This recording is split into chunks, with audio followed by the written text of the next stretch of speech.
Welcome to this week's edition of World Crisis Radio, and this is Webster Tarpley speaking from Washington, D.C., and Happy New Year to all as we go into 2014. We are now another week closer to the mass strike of 2014-2015, and the question is, are you ready?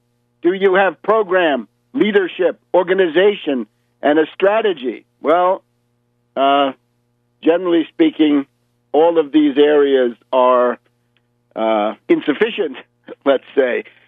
In terms of the program, though, we do have it.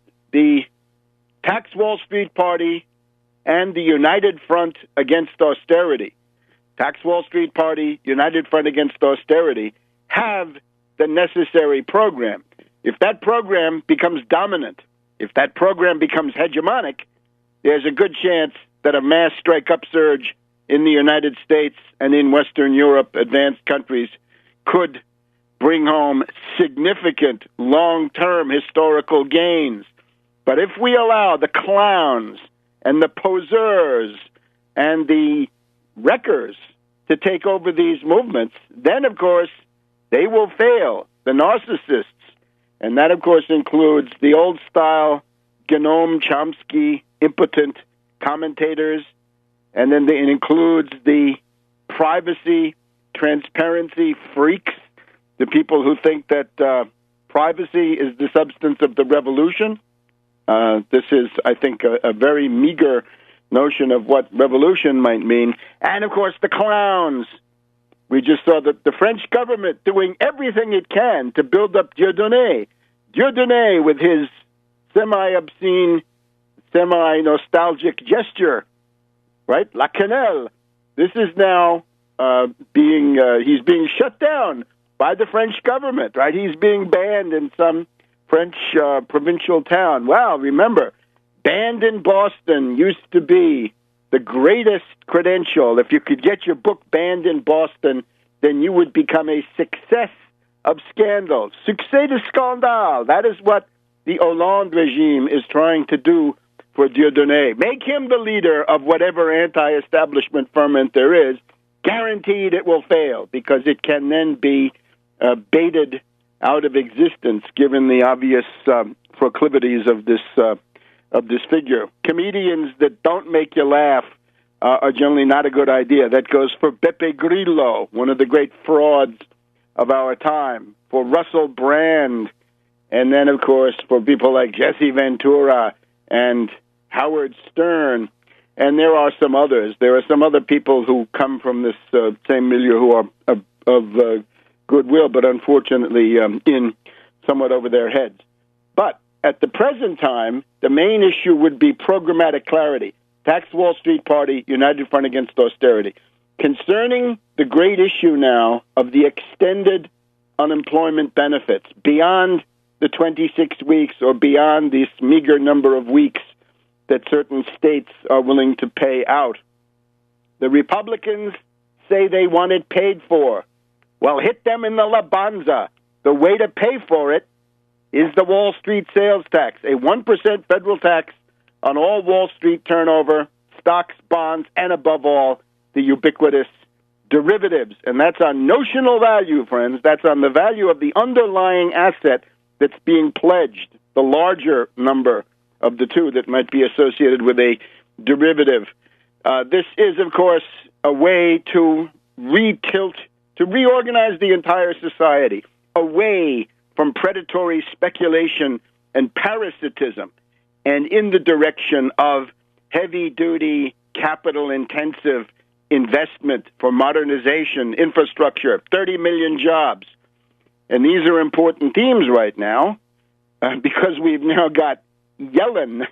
We've now got Janet Yellen at the Federal Reserve. She has been approved by the Senate. So Yellen is the new governess of the Federal Reserve. They needed a governess the whole time because of their infantilism.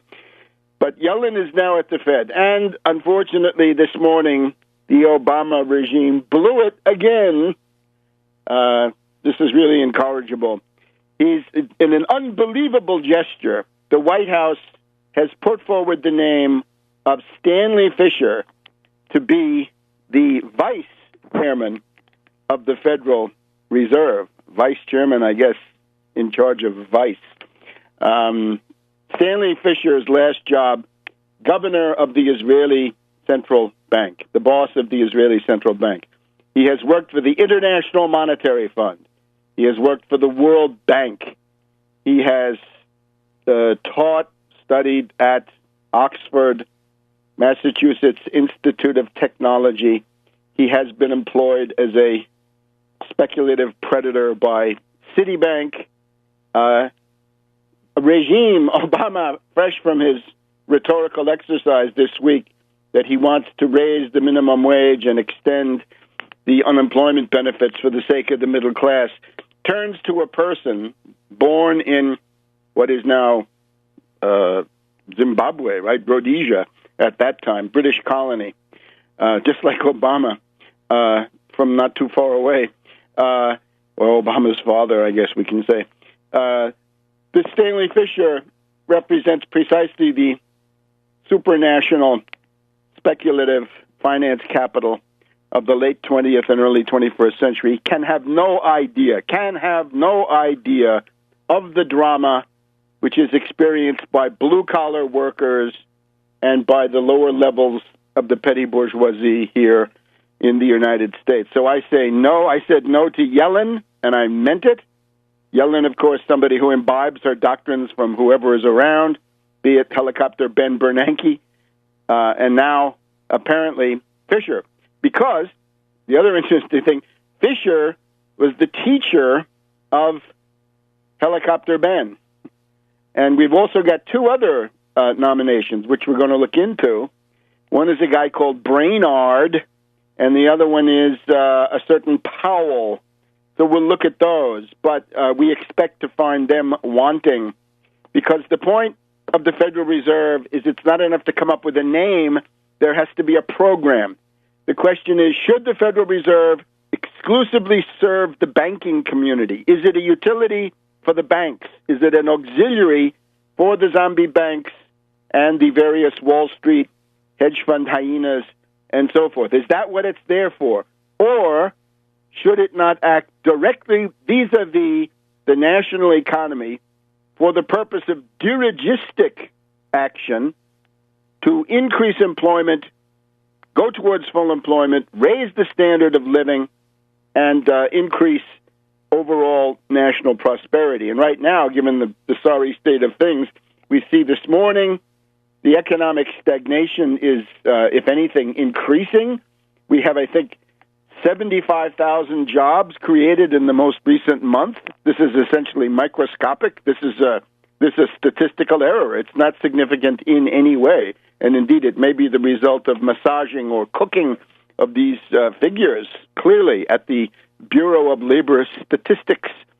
But the stagnation is there, and the despair is growing. More and more people dropping out of the labor force. We've got to think about developing a labor force, and when you lose those highly trained, highly experienced cadre, what are you doing to your labor force? That has got to be reversed, at least for the people who would still be able to work, people in their 50s, quite typically. That's where the experience and training seems to be built up. You lose them, you're gonna pay a terrible price. So, no to Yellen. I'm sorry, this is unacceptable. And no to Stanley Fischer. So I urge people, remember, Tarpley4FedHead. Not quite FedHead at the moment, but it could be at any time. And anyway, with Yellen, all it takes is one powerful personality in there, and then she'll follow that. And rather than follow Bernanke or this Fischer, let it be me, Tarpley4FedHead, back in a minute on World Crisis Radio. Welcome back to World Crisis Radio. It's our edition for the 10th of January 2014. So, Yellen is now ensconced as the chairwoman, the governess of the Federal Reserve, And now Obama has the effrontery, because this is stupidity and impudence and incompetence and corruption all rolled into one. Stanley Fischer, I'm sorry, no. And therefore, what do we need? A program, and the program is a credit facility. We've talked about, people have talked about fiscal stimulus, right? When you run a deficit, that's the one the Keynesians like. Then you can do a monetary stimulus, right? You can have easy money. Helicopter Ben has tried that. But then there's also credit stimulus, right? And Helicopter Ben knows how to do that, or he did know back in 2008, 2009. He opened about a dozen special windows, and there's one of them for AIG, Maiden Lane, which is still going. And you can get hundreds of billions and trillions of dollars. At the height of it, it was about $27 trillion earmarked for those various special windows. We want the Main Street window, the infrastructure window, the Rebuild America window, the 30 million new productive jobs at union wages window. Some of these names get quite long, right? There was one called the Primary Dealer in Federal Securities window, right? We can do 30 million new productive jobs at union wages, Davis-Bacon window. That's the window we want. We want to open up a new window on this entire situation. So that's the program, and that's what the Federal Reserve could do.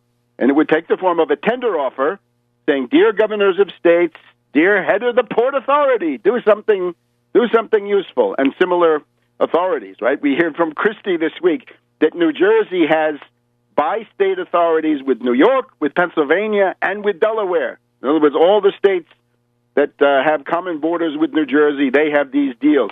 Every one of those could benefit from 0% 100-year credit. Let them issue bonds. Let those bonds be 100-year bonds. Let the coupon rate be zero coupon bond. We've heard of that. Century bond. We've heard of that. All of this is normal practice. Maybe not all together at the same time, but still, people know how these things behave. And the invitation is the Federal Reserve stands ready to buy those bonds. And the proviso is it's got to be hard commodity, tangible, physical infrastructure. And we know the various kinds, right? Superhighways, rail, modern rail, high-speed rail, maglev rail, energy production, fusion energy, the rebuilding of ports, locks, the water systems, drinking water, sewage treatment, all the rest of that. And similarly for public buildings, schools, hospitals, universities, and so on down the line. And then money left over for your science drivers, your interplanetary exploration and colonization and production driver, your biomedical research driver to rebuild the NIH and similar operations after the wreckage of the lunatic sequester, and your high-energy physics, ITER, and the Princeton Plasma Physics Laboratory, and every significant university should have something contributing to these programs. And with that, you'd get your 30 million jobs. You get a recovery. You want a recovery? I know how to do it. You put me in the Federal Reserve, I'll agitate for that, and I'll make speeches. So let's not turn our backs on the potential of this this interesting institution. Obviously, the Fed, now 100 years old, has got to be renationalized. Right? This was a coup d'etat by a clique of bankers. Goes back to 1895 when Grover Cleveland capitulated to J.P. Morgan and to London, turned over control of the U.S. public debt to London. That's the great sellout of 1895. And then about 2 decades later, this was codified, consolidated into actual law, if you want to call that a law. It is unconstitutional, but there it is. So it's got to be rolled back. The best way to do it, of course, would be all at once with a grand victory. This is probably hard to get.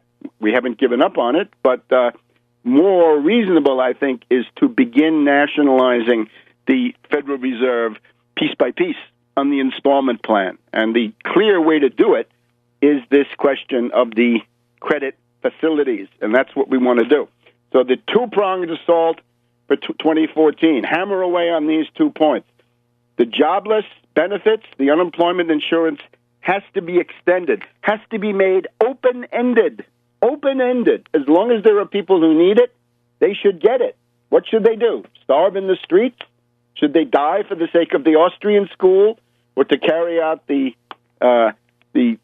twisted morality of little Rand Paul or people like this? No. It should be open-ended. So the jobless has to be extended, and if you want to pay for it, fine. The Wall Street sales tax will pay for that and much, much more. And that, of course, doesn't quite get you a recovery. It does contribute to a recovery in the sense that once you've got the Wall Street sales tax implemented, it tilts the investment decisions away from pure derivative paper speculation or electronic speculation, and then back into something productive, tangible, physical. Because remember, right now, the sales tax system and other taxes favor financial speculation, which is not taxed. And on the other hand, if it's a actual, tangible, physical product, you got to pay a sales tax on it. But the key to then getting the recovery going in grand style is seizing control of the Federal Reserve, nationalizing the Federal Reserve, deprivatizing the Federal Reserve. You can express this any way you want according to the audience you're dealing with, but those are the 2 points. To the extent that those 2 programmatic points become the common heritage and platform of a mass strike upsurge, that is where great historical changes of the positive type can come in. And that's what I urge everybody to work for as we go into 2014 and 2015. Now, we've also had let me just specify one thing. Concerning this extended unemployment insurance, the fascisto Republicans, reactionary, and the mainstream reactionaries and the extreme fascists are in there, of course, and they also fight among themselves.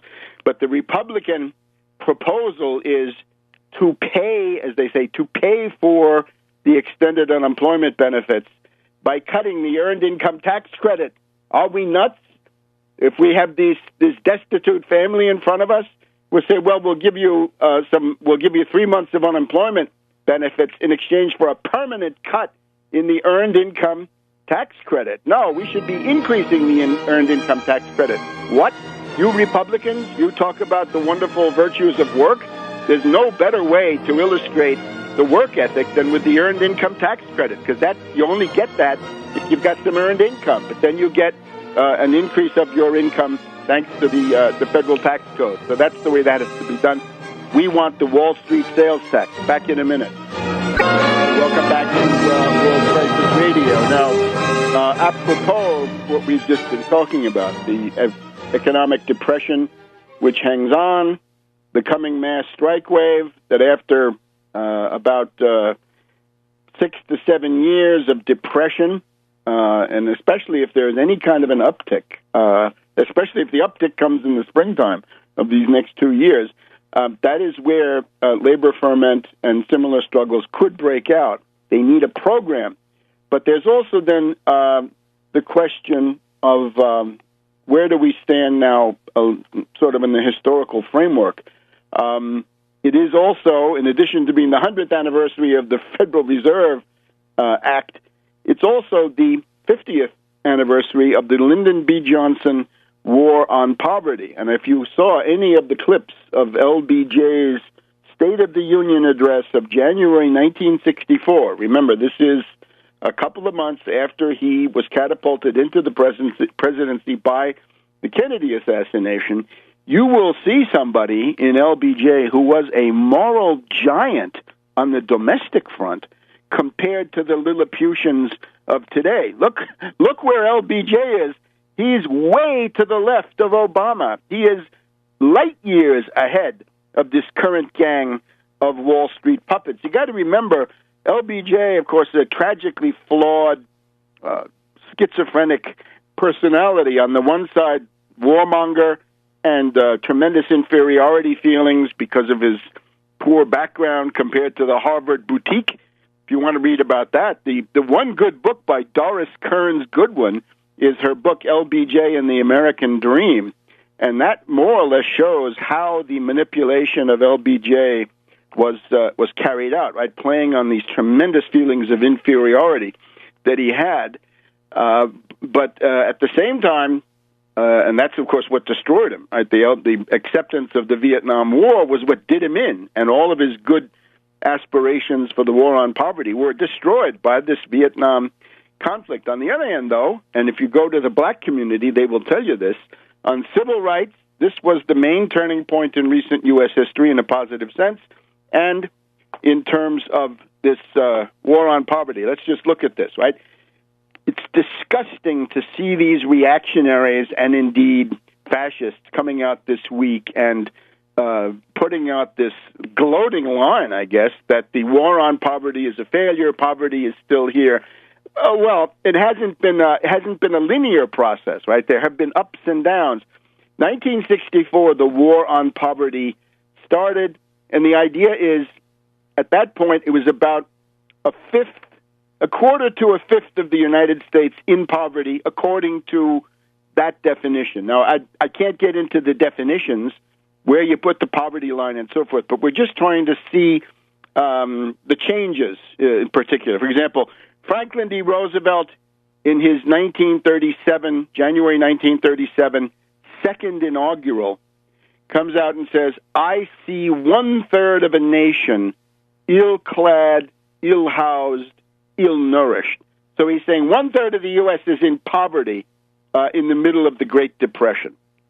And it had been lower, certainly, in 33 and 34, right, when you had millions of people on the verge of starvation. They had to be saved by Harry Hopkins and the Works Progress Administration.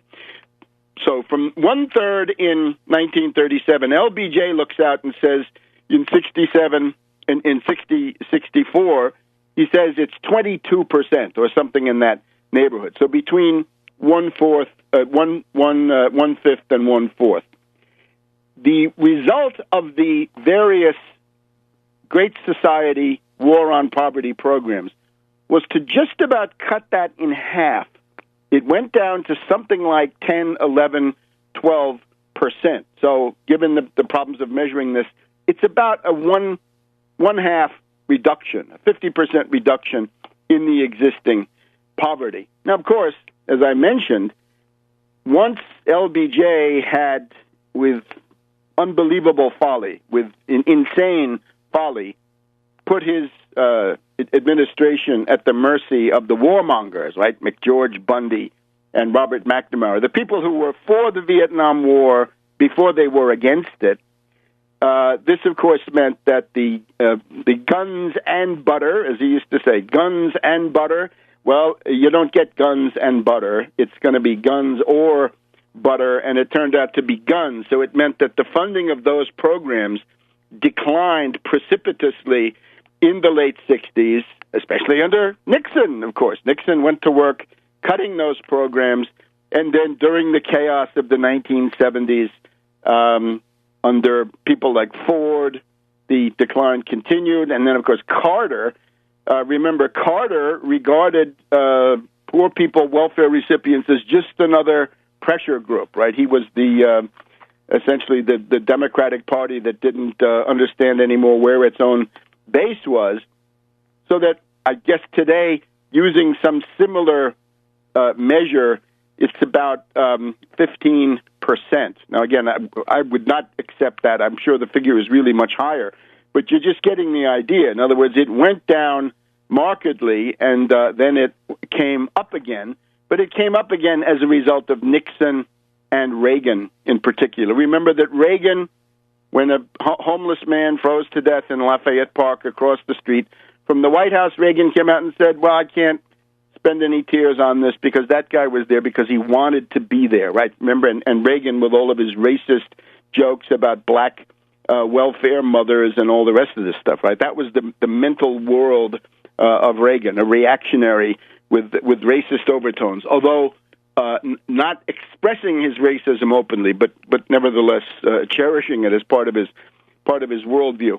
The difference is that some of the war on poverty is still around, most notably Medicare. Medicare is a absolutely critical way to reduce poverty, bankruptcy, destitution among people over 65. My standpoint has always been Medicare should simply be extended to everybody.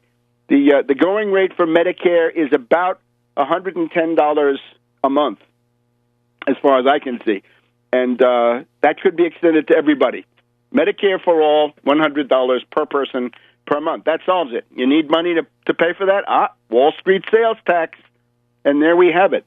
Medicaid also goes back to LBJ. And the benefits of Medicaid are being extended to people in many states. But not, of course, where the governor is a fascist, like Rick Perry down there in Texas, who seems to glory in the fact that one quarter of the poor denizens of the Lone Star State are deprived of access to medical care unless they can pay for it out of pocket. Then there are some other ones, right? The Head Start, the WIC. Generally speaking, these things go back to that period of 1965 to 1968 when Johnson was able to get them through the Congress. It is an interesting question whether Johnson saved more lives on the home front than he expended abroad. Probably not, given the bombing of Vietnam, right? With Vietnam getting up to 1 million casualties, it will probably still be some time before his balance shifts into positive terrain. And of course, it's not fair for the United States to impose this on other countries. But you get the idea. Johnson is not the monster that many people think, but rather somebody who had actual potential in a positive sense.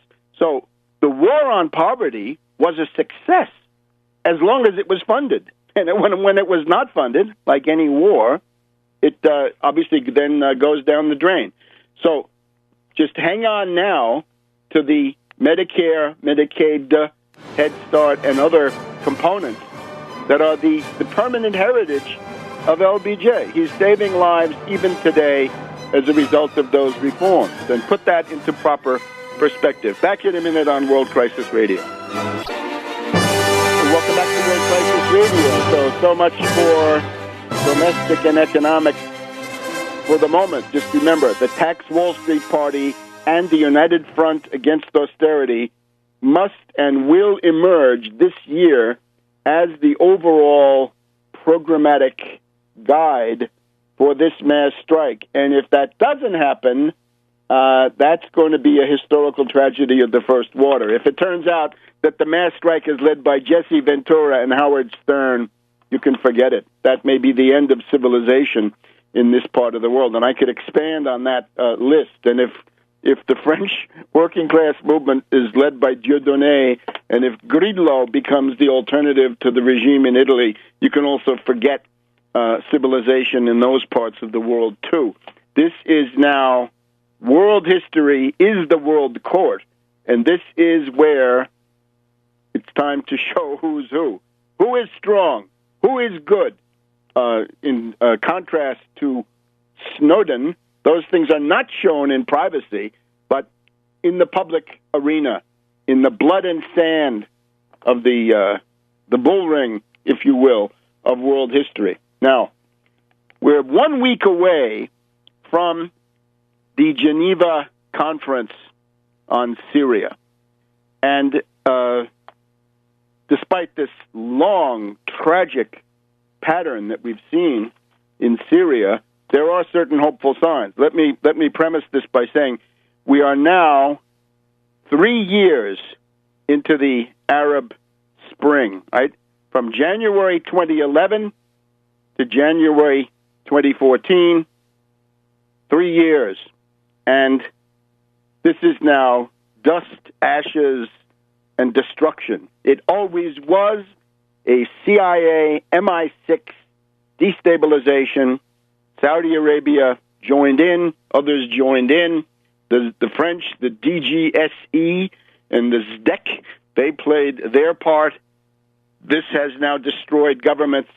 The goal is to destroy nations. Libya is largely destroyed politically. Syria is physically significantly destroyed. But as long as the Assad government remains in power, it is possible to imagine the relatively rapid reconstruction of Syria. And again, if you don't like what's going on in Syria, you should take your complaints to Riyadh, to Saudi Arabia, and tell them, make your mad dogs back off. Tell them to go back to Chechnya, to Indonesia, to Morocco, to Egypt, to Libya, and to all the other places where they've come from. Tell the foreign fighters to get out, go home, and hang it up.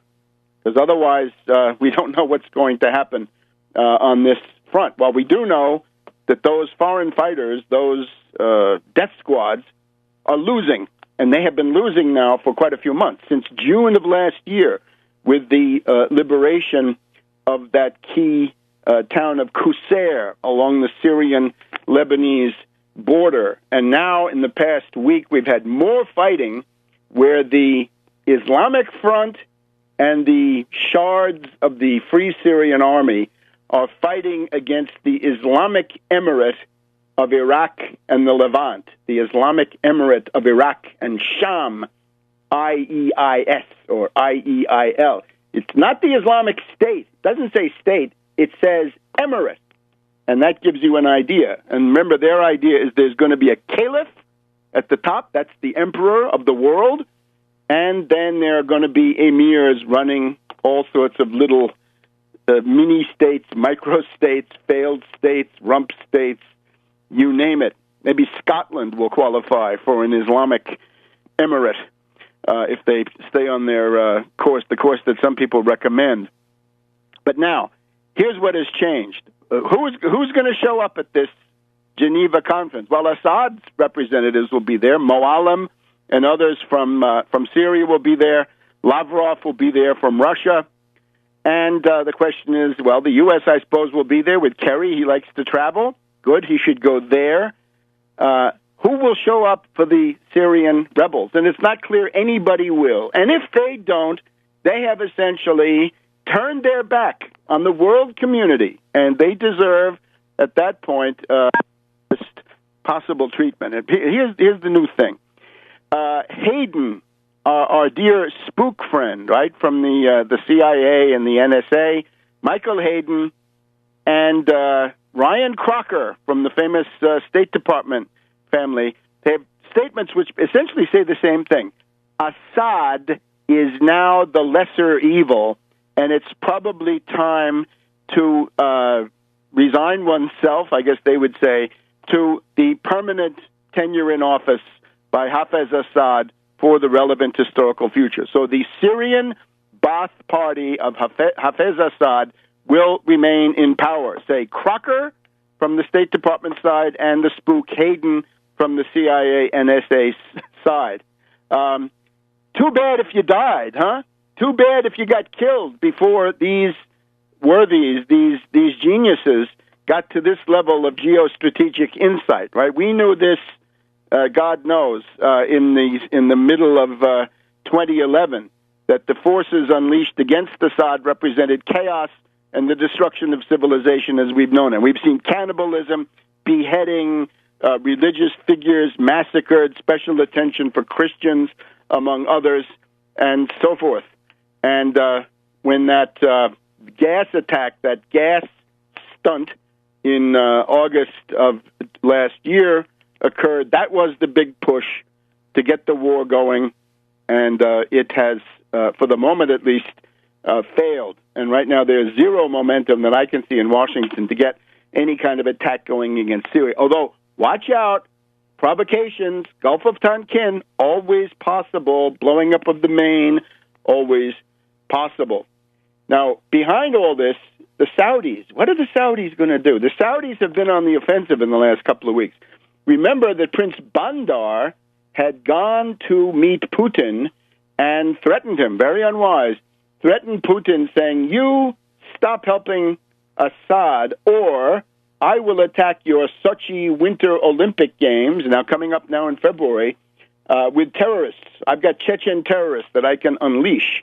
And as tokens of what might come, we've had those attacks in Piatigorsk, I think it was, and then in Volgograd, Stalingrad. So you're doing this in a kind of a sacral area. Again, very, very unwise. So that's one side of it. And then the other side is the Saudis have obviously decided to expand the Syrian war, right? They're defeated within the framework of Syria, defeated within the framework of Syria and Lebanon. Now they say, well, let's expand to Lebanon, Syria, and Iraq and see what we can do there. And I hope that the result will be the same, that the Saudi proxies, in other words, the death squads, the Al-Qaeda and other so-called Sunni-labeled groups, that they'll be defeated. This is now the situation, and it's going to be interesting to see what Bandar will do, because up to now, Bandar has been checkmated by Putin and Lavrov. How will he respond? And if he makes a false move, it could lead, quite conceivably, to the overthrow of this monstrous Saudi monarchical absolutist system, which is, of course, the most abominable relic of medieval barbarism that we have just about anywhere in the world. We have other things that are comparable, but they're more modern, right? They're not hereditary absolute monarchies. So there we have it. We're looking forward to Geneva. We want peace, and peace starts, as Mother Agnes Mariam has said, the start of peace is the repatriation of the foreign fighters. The armed terrorists that have come into Syria from any other place, a lot of them have come from Western Europe. A lot of these are just unemployed young men. Right? One of the prerequisites for death squads and warlords is that you got a large population of unemployed young men who don't have anything else to do. Send them home, and then peace talks could begin among the Syrians that remain. Back in a minute on World Crisis Radio. Welcome to the second hour of World Crisis Radio. It's January 10th, 2014. Webster Tarpley here in Washington, D.C. The mass strike is coming, and the various regimes around the world are already adjusting their postures for counterinsurgency in many cases. When things get radicalized, when the mass strike occurs, that is when in some cases, certain factions say, well, that's when you got to put up a left cover operative. You got to put somebody who can operate under left cover and try to disarm the strike wave that way. That's one way. That's the de Blasio way. But then across the Hudson River, there's the Chris Christie way, which is get a goon, a thug, a fascist, and crush the strike wave using police powers and whatever. And that's a lot of the debate in the ruling class is of this type. I just note something that just came in, which I have not been able to investigate. There's going to be a new prime minister of the Czech Republic, and we're told that this is a leftist. Will he be a de Blasio leftist, or will he be something more serious? Will he be a puppet of Soros, or will he be a representative of the Czech labor movement? We're going to see. But the idea now is whether or not these figures are authentic, what they're responding to is authentic. And the authentic part is an increasing leftward radicalization, increasing activism by pro-labor forces, and intolerance of the antics, the impudence, incompetence, and the outrageous looting by bankers, by banksters, I guess we should say. So all of this is going on. Now, let's take a look at Chris Christie. A bridge too far. Remember Market Garden operation when Viscount Montgomery of El Alamein got a lot of people killed with his crazy antics there in Holland in the fall of 1944. A bridge too far.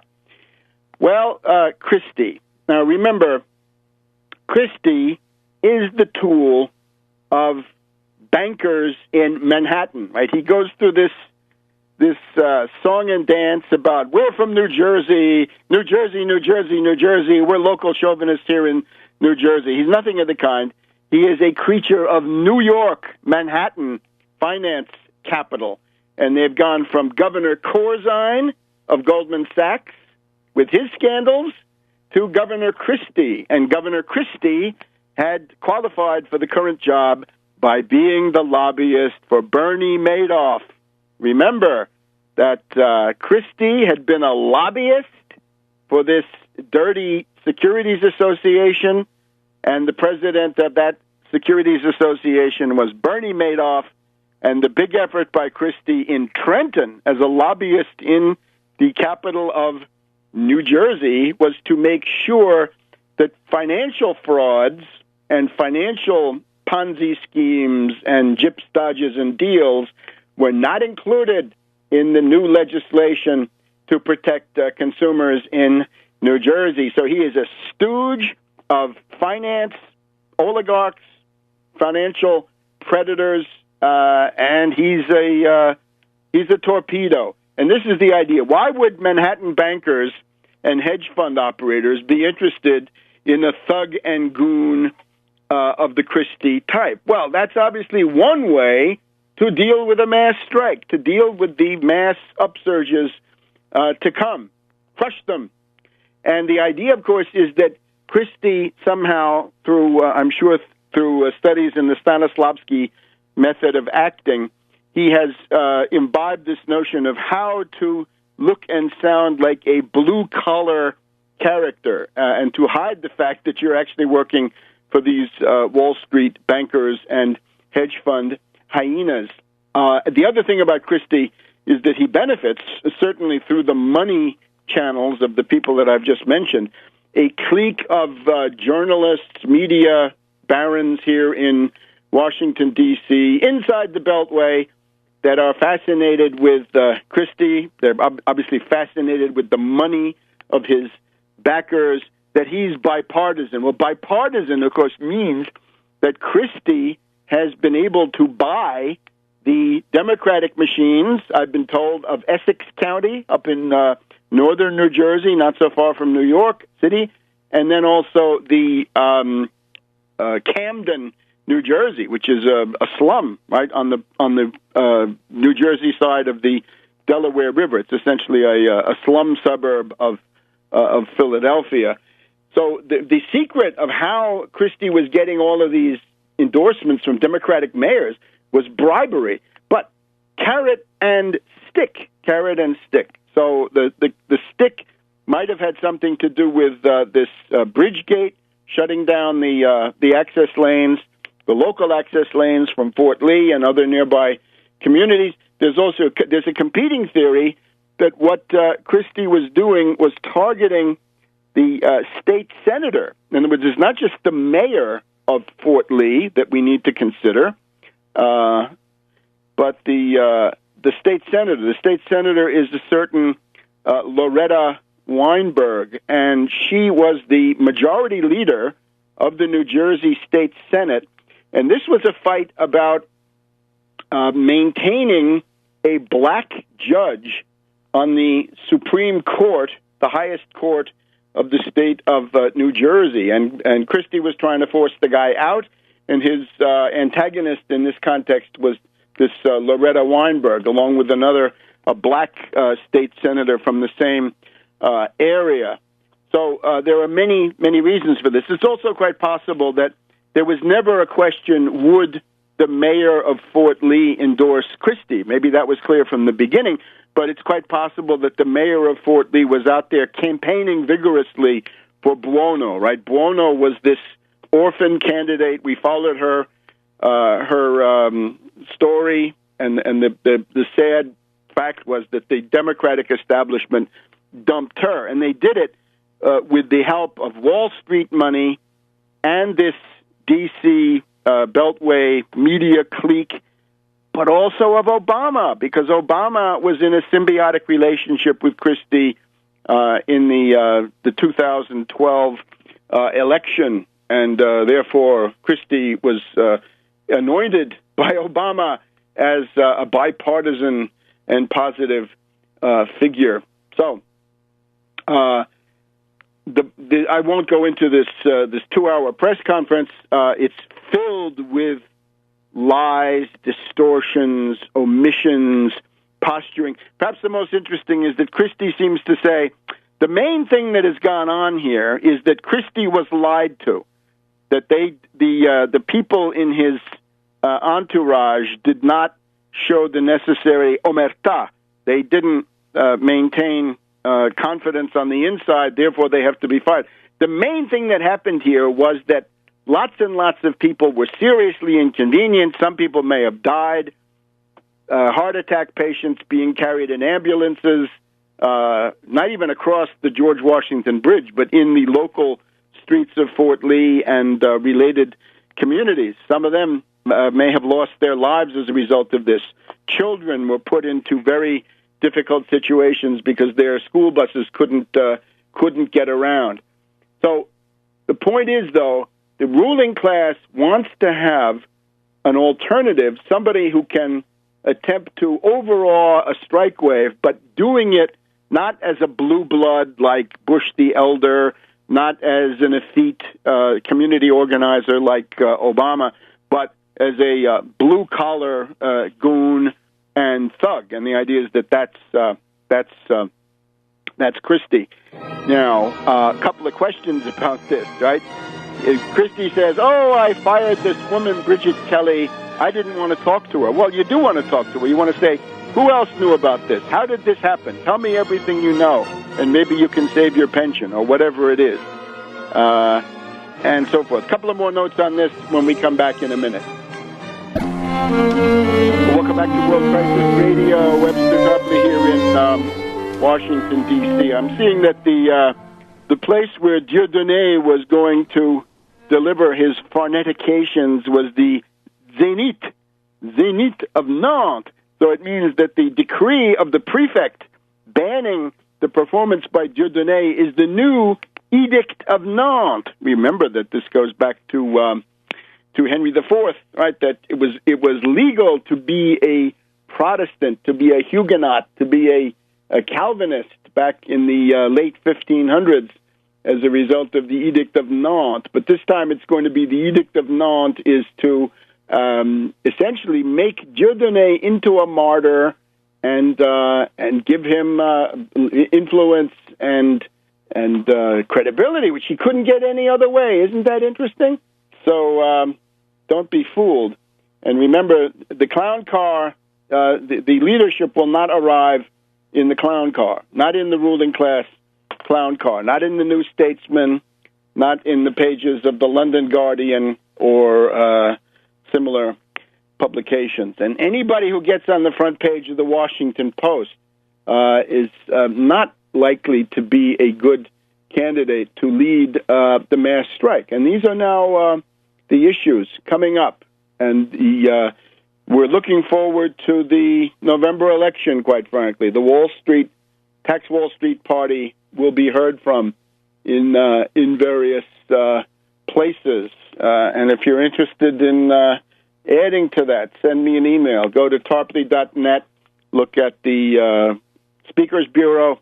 In there, there's a contact feature. You can always send me an email on that or really any other issue. I can't promise that I'll answer it, but I do try to read just about all of them.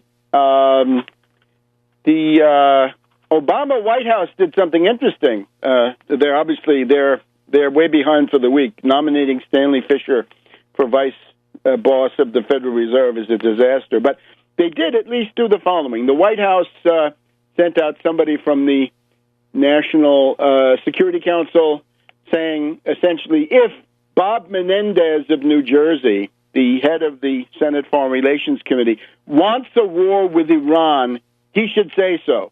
Because Menendez is now the leader of a clique of about a dozen senators who are putting forward new draconian sanctions against Iran as a means of trying to sabotage this negotiation process.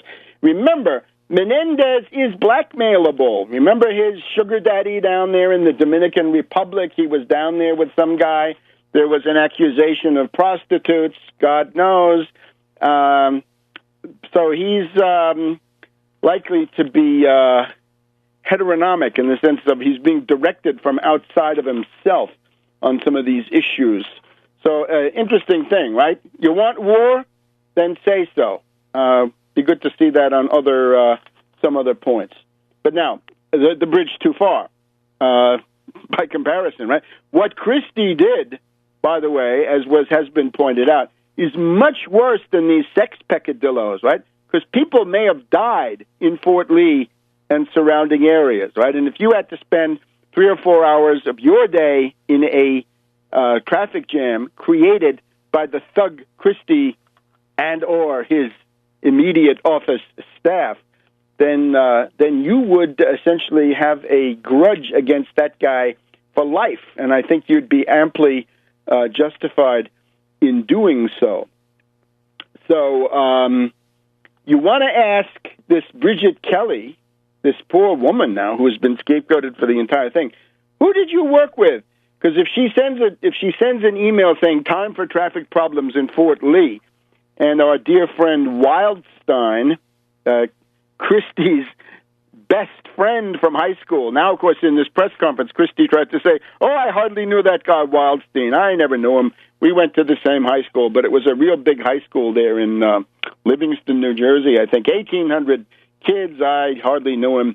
That's his best friend from high school, friends." And he was put there at the Port Authority for various reasons as a plum job. So remember, Baroni and Wildstein have had to quit the Port Authority, New York, New Jersey, as a result of this flap. And Kelly, the hapless deputy chief of staff, and this other guy, Stepien, who is he was on his way to be the head of the New Jersey Republican Party and the consultant for the Republican Governors Association. Once you have a pattern like this, it's obvious, right? You'd say, well, it's not just the culture of culture. Culture and Christie do not belong in the same sentence, right? But the mindset of Christie, right, this thuggery and blackmail, and of course it's what we saw, right? We've seen all these things. His clash with Mayor Fulop of Jersey City, his taking away of the security detail for former Governor Cody, and on and on. Remember, there was a scandal about Christie using state helicopters to go wherever he wanted. I think to take his kid to private school, he used a state helicopter. But above all, it's his contempt, clashing with teachers. A woman asked him, "Why do you send your kids to private school and expect us to get by?" He's been cutting education, cutting payments to old people, sick people, and so forth. There is now a United States Attorney probe of Christie. And I would say what should be probed is the Sandy money. That a lot of relief funds were made available by the federal government, as they should have been. But we've got to now entertain the possibility, given this vindictive, partisan, thuggish, goon-like, fascistoid running of his office and therefore of the state, the Sandy money may well have been redirected to grease various palms in the interest of the re-election of Christie, of course, last November. And remember, it took a designer election to get that level. I can't repeat it enough. There was one election designed to attract the friends of Cory Booker, the mayor of Newark, the black candidate, and obviously somebody with significant appeal to minorities, Democrats in general. And then a month later, there was the election for Christie and the Republicans.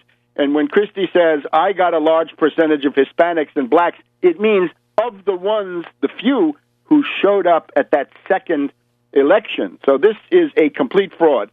And above all, he's a union buster. If you go back to some of the interesting compilations of George Seldes back in the 1930s, we find Haywood Broun, the columnist. Haywood Broun, very widely syndicated columnist. He says, in the United States, the first way to start looking for fascists is people who go out to destroy labor, to destroy unions, to cripple the labor movement. That's where fascism begins. That's Christie in a nutshell. Back in a minute. Welcome back to World Crisis Radio. Now let's shift gears. Let's turn away from the fascist goon and thug Christie. Remember, this character is a formidable candidate for president because he's got all of that Wall Street money behind him, and he's got this, or had, this blue-collar appeal. Obviously, he didn't care anything about the little blue-collar people there in Fort Lee, New Jersey, and surrounding areas, but that was the idea. So he's got some bird shot in his wings, if I can say that. Not that he could ever fly, but that's the idea. He went a bridge too far, and I think he's now, at least for the moment, bogged down. I expect more revelations on this front. The old Chinese water torture, drip, drip, drip, and hopefully we can weaken him, because the other candidates, right, in particular the Rand Paul or Cruz types, are unelectable. Those are almost impossible to elect because they don't have the blue-collar, tough guy approach. They are, theoreticians. They're ideologues of Austria, the Austro-Americans, and in particular the sorry role of Rand Paul in this extended unemployment debate, where he says, I've got to cut this money off for your own good. This is now caricature of the old stories about the greed and the self-righteous hypocrisy of the rich, right? All of that has now flowed into the Austrian school. But now let's turn away from Christie. Let's turn to Bob Gates. We're always interested in Bob Gates, and now he's favored us with yet another book. This is now his memoir of the time that he was now the defense secretary under Bush and then under Obama, and it's called Duty. Very strange book, but he's a very strange guy. Remember, Bob Gates is the founder of Al-Qaeda. He was the deputy director of the CIA in the early 1980s during the Reagan administration. And in one of his previous books, I think the previous one is called Out of the Shadows. And by the way, you can find this in 9/11 Synthetic Terror Made in USA. You can also find material about Bob Gates in George Bush, the Unauthorized Biography. That's Bush the Elder. So I've got two books where I read about Gates. The earlier book, the Bush the Elder biography, we see that Gates was so dirty because of his connections to Iran-Contra that it took several tries to get him installed as CIA director under Mad Dog Bush the Elder. He was so dirty, he could not stand the congressional scrutiny. So they parked him in other jobs in the government. You should also remember, though, that before that, right, several years earlier, Gates had been the assistant of Zbigniew Brzezinski at the National Security Council. Remember, the first guy that Zbigniew saw in the morning and the last guy that Zbigniew saw when he left the White House in the evening or whenever it was. In other words, Zbignew's right-hand man was Bob Gates. Bob Gates then goes on to become a protege of the Bush political faction. And there, as we read in this interesting book, Out of the Shadows, he's the founder of Al-Qaeda. And the way he slyly puts this into his book is, we considered the creation of an Arab Legion under CIA auspices, under Saudi auspices, to fight the Soviets in Afghanistan, but we decided not to do it. Baloney, you decided to do it. That is the difference. So this is a figure of the invisible government, quite frankly, right? Somebody who can be around that long in that many roles right, from the Carter administration in prominent positions all the way down to Bush the younger, and indeed to Obama. And he represents the interests of the invisible government, but too dirty to get into to get the CIA directorship the first time around, and then a joint protege of Zbigniew and Bush. Now that obviously means that's part of his staying power. Interesting with Bob Gates is his psychological approach. This is something you often find in government. It's a farm boy persona, right? A certain wide-eyed naivete, which is affected. In other words, it's a deception posture of a vicious intriguer, a vicious infighter, intriguer, and criminal type. So, what does he say in this book? Well, he doesn't like Obama because Obama is not sufficiently dedicated to the Afghan war. And of course, the Republican, the reactionary talk show guys are now going wild, saying, "Oh, well, you didn't believe in the Afghan war, and nevertheless you sent the troops there to fight and die." Well, that's all imputed by Gates. In other words, this is what Gates says he thinks Obama was thinking. Maybe one of the interesting points is that as Secretary of Defense, Gates says his role was to manage the relation of the top generals at the Joint Chiefs of Staff and the Pentagon with Obama and the White House. And in this, it's clear that Gates considers himself finally the advocate of these military types. And this is very bad because, remember, what we've had in the past several years, it became obvious to the general public with Stanley McChrystal, right? His nasty comments, his staff or court, as we might say. The McChrystal crew were obviously, constantly insulting Obama, Biden, bite me. Remember this stuff? Stanley McChrystal, the stuff that got him fired. A clique, a network of subversive, insubordinate generals, in some cases putschists, generals who are ready for a putsch. And the tips of the iceberg include McChrystal, as I've just said, and then Petraeus. And we've been finding out that Petraeus was on the receiving end of an appeal from Roger Ailes, right? Roger Ailes, the principal operative of Rupert Murdoch in the United States. Roger Ailes, the boss of Fox News. He was trying to encourage Petraeus and Christie to run, I guess, as president and vice president, respectively, and promising big money. And, of course, that was very unethical for Petraeus to have that conversation while he was an active duty general. But, of course, we're not naive. This is what goes on. But all of those generals that Obama has fired, right, all of these people, Carter Ham of U.S. AFRICOM,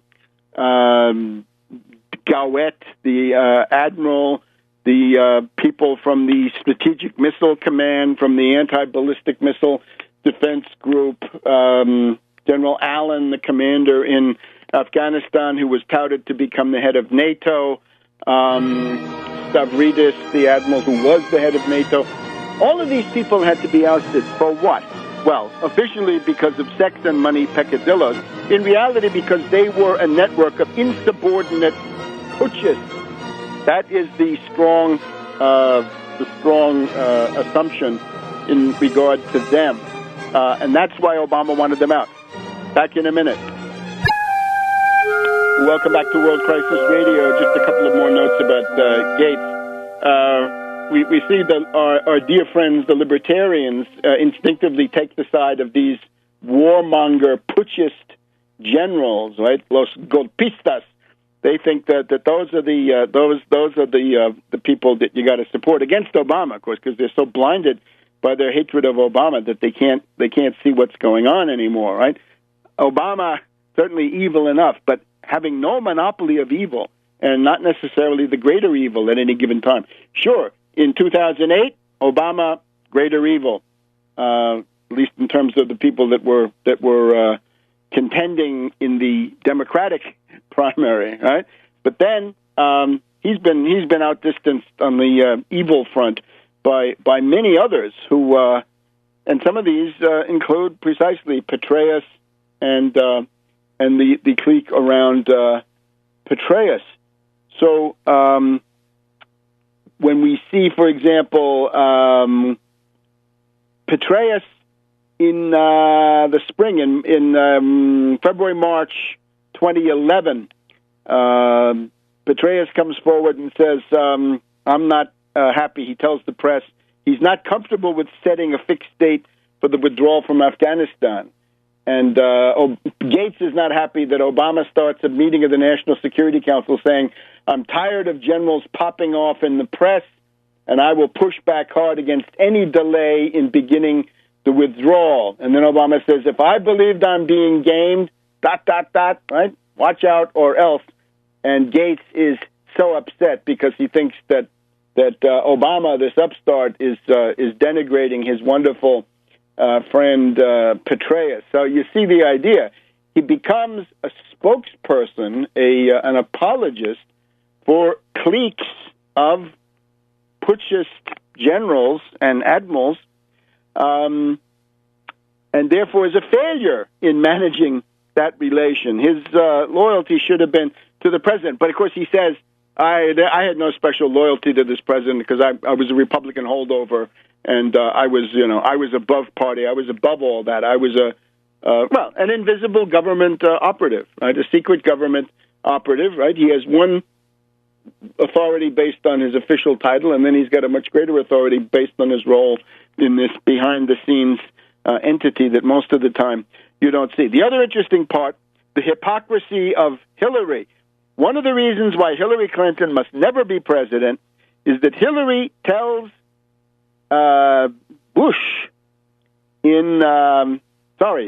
Hillary tells Obama during the time Obama's president that Hillary had been against the Iraq surge of Bush in 2007 because she was getting ready to fight Obama in the Iowa primary, the overtone being that Hillary actually supported the Bush-Iraq surge of 2007 with Petraeus. We're seeing the wonderful results of that in Fallujah and in Ramadi right now. But it means that Hillary Clinton is a real compulsive liar, and even worse than liar, she's a warmonger.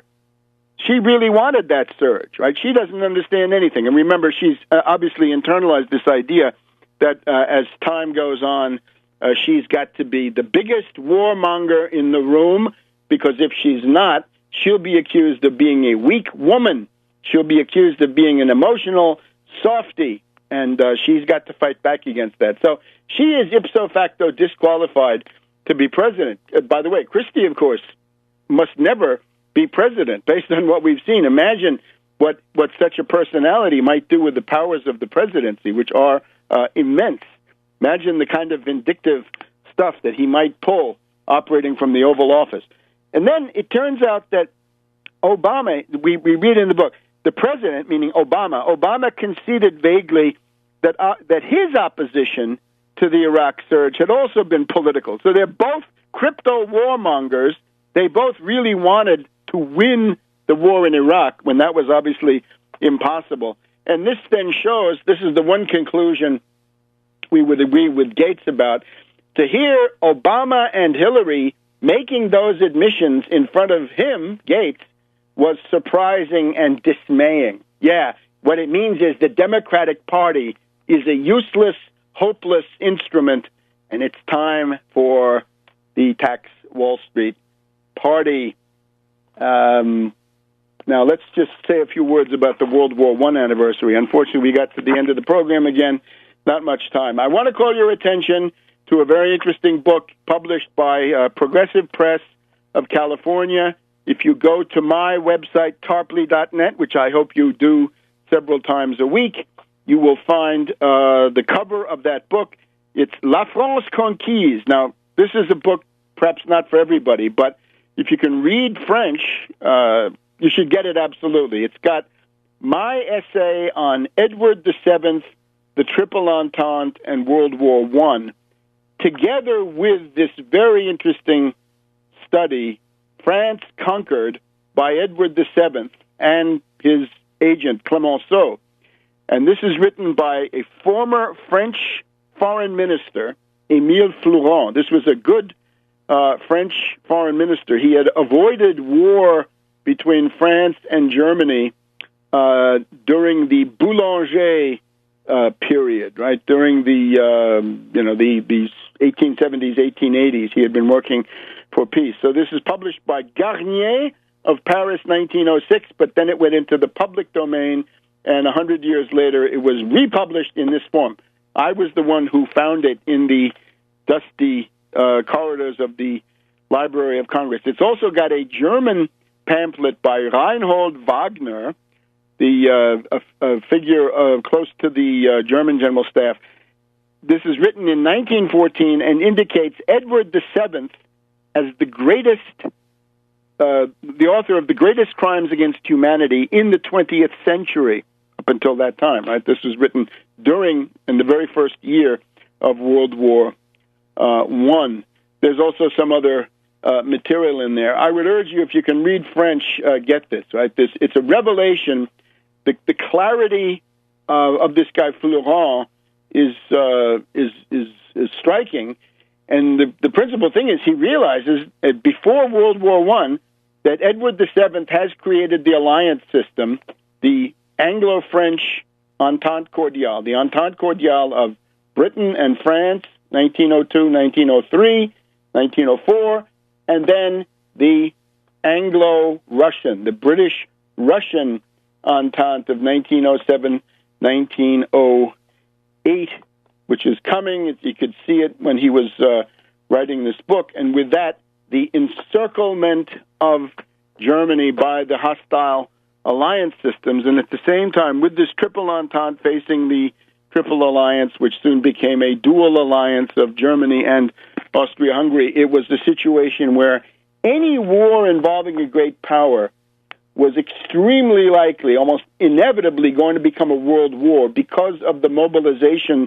systems and because of the dynamics of these two military alliances. Now, so take a look at that. It's on the Tarpley.net website, and you click on that, and it takes you to the page of Progressive Press where you can find this book. I think this would be an extremely healthy thing to inject, because otherwise, our dear friends, the Brand X historians, are at work, right? I think I mentioned before, Max Hastings has been on C-SPAN, and of course, as a good Britisher, he wants to repeat this bankrupt formula of the Versailles Treaty that Germany and Germany's allies are the sole ones responsible.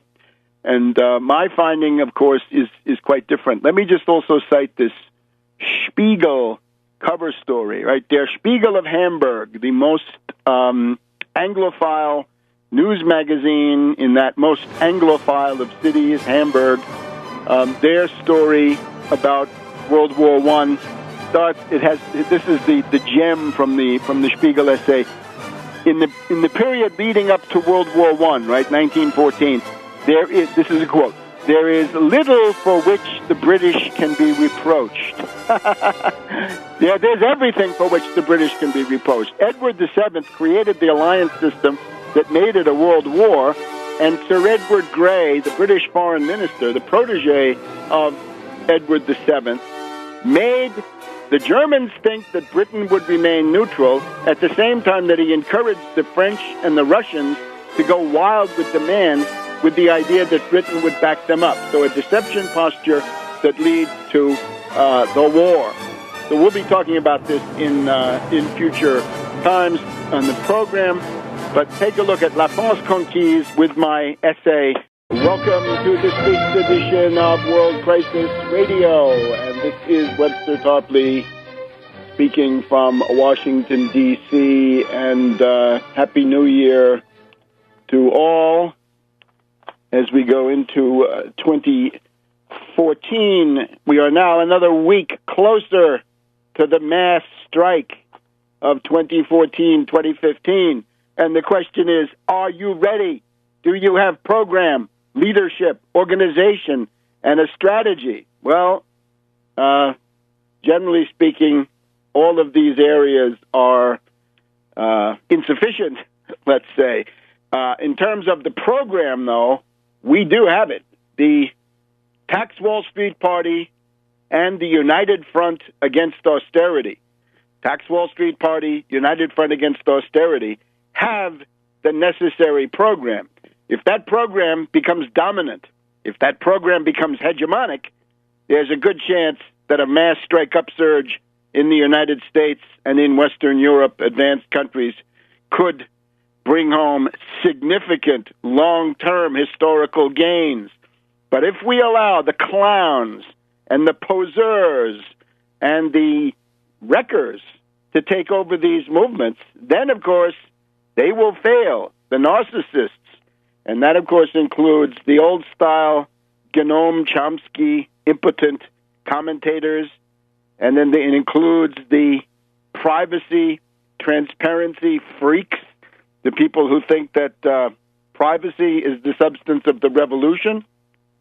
This is, I think, a very meager notion of what revolution might mean. And, of course, the clowns. We just saw the French government doing everything it can to build up Dieudonné. Dieudonné, with his semi-obscene, semi-nostalgic gesture, is the entire society away from predatory speculation and parasitism and in the direction of heavy-duty, capital-intensive investment for modernization, infrastructure, 30 million jobs. And these are important themes right now because we've now got Yellen.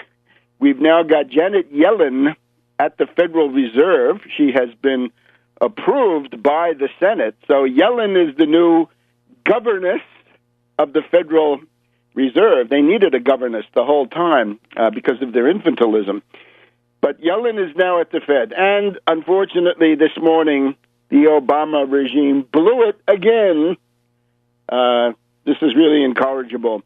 In an unbelievable gesture, the White House has put forward the name of Stanley Fischer to be the vice chairman of the Federal Reserve. Vice chairman, I guess, in charge of vice. Stanley Fischer's last job, governor of the Israeli Central Bank, the boss of the Israeli Central Bank. He has worked for the International Monetary Fund. He has worked for the World Bank. He has studied at Oxford, Massachusetts Institute of Technology. He has been employed as a speculative predator by Citibank. A regime, Obama, fresh from his rhetorical exercise this week, that he wants to raise the minimum wage and extend the unemployment benefits for the sake of the middle class, turns to a person born in what is now Zimbabwe, right? Rhodesia at that time, British colony, just like Obama from not too far away, or Obama's father, I guess we can say. This Stanley Fischer represents precisely the supranational speculative finance capital of the late 20th and early 21st century. Can have no idea of the drama which is experienced by blue-collar workers and by the lower levels of the petty bourgeoisie here in the United States. So I say no. I said no to Yellen, and I meant it.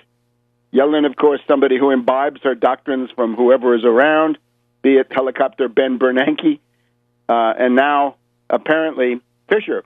Because the other interesting thing, Fischer was the teacher of helicopter Ben. And we've also got two other nominations, which we're going to look into. One is a guy called Brainard, and the other one is a certain Powell. So we'll look at those, but we expect to find them wanting, because the point of the Federal Reserve is it's not enough to come up with a name. There has to be a program. The question is, should the Federal Reserve exclusively serve the banking community? Is it a utility for the banks? Is it an auxiliary for the zombie banks and the various Wall Street hedge fund hyenas and so forth? Is that what it's there for?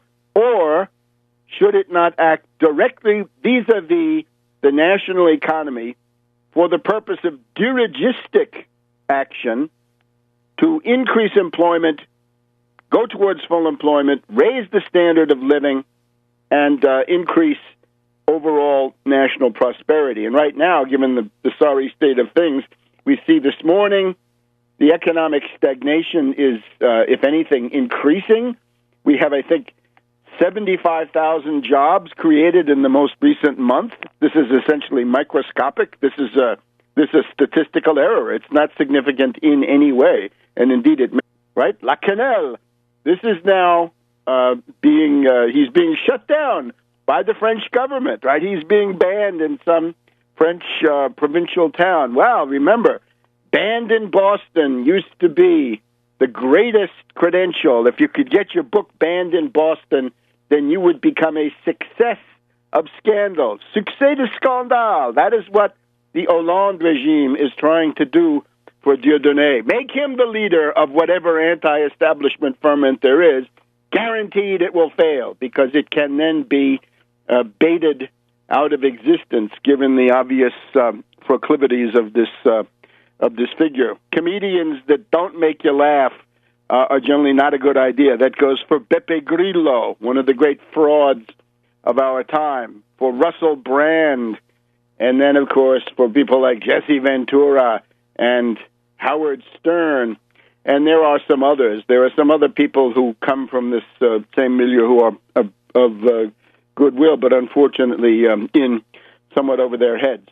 But at the present time, the main issue would be programmatic clarity. Tax Wall Street Party, United Front Against Austerity.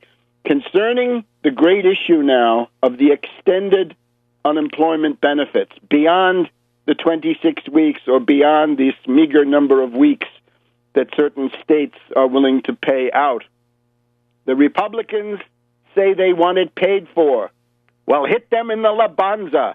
The way to pay for it is the Wall Street sales tax, a 1% federal tax on all Wall Street turnover, stocks, bonds, and above all, the ubiquitous derivatives. And that's on notional value, friends. That's on the value of the underlying asset that's being pledged, the larger number of the two that might be associated with a derivative.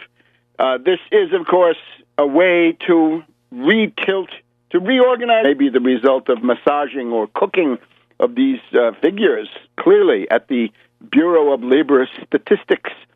But the stagnation is there, and the despair is growing. More and more people dropping out of the labor force. We've got to think about developing a labor force, and when you lose those highly trained, highly experienced cadre, what are you doing to your labor force? That has got to be reversed, at least for the people who would still be able to work, people in their 50s, quite typically. That's where the experience and training seems to be built up. You lose them, you're gonna pay a terrible price. So, no to Yellen. I'm sorry, this is unacceptable. And no to Stanley Fischer. So I urge people, remember, Tarpley4FedHead. Not quite FedHead at the moment, but it could be at any time. And anyway, with Yellen, all it takes is one powerful personality in there, and then she'll follow that. And rather than follow Bernanke or this Fischer, let it be me, Tarpley4FedHead. Back in a minute on World Crisis Radio. Welcome back to World Crisis Radio. It's our edition for the 10th of January 2014. So, Yellen is now ensconced as the chairwoman, the governess of the Federal Reserve, and now Obama has the effrontery, because this is stupidity and impudence and incompetence and corruption all rolled into one. Stanley Fischer, I'm sorry, no. And therefore, what do we need? A program, and the program is a credit facility We've talked about, people have talked about fiscal stimulus, right? When you run a deficit, that's the one the Keynesians like. Then you can do a monetary stimulus, right? You can have easy money.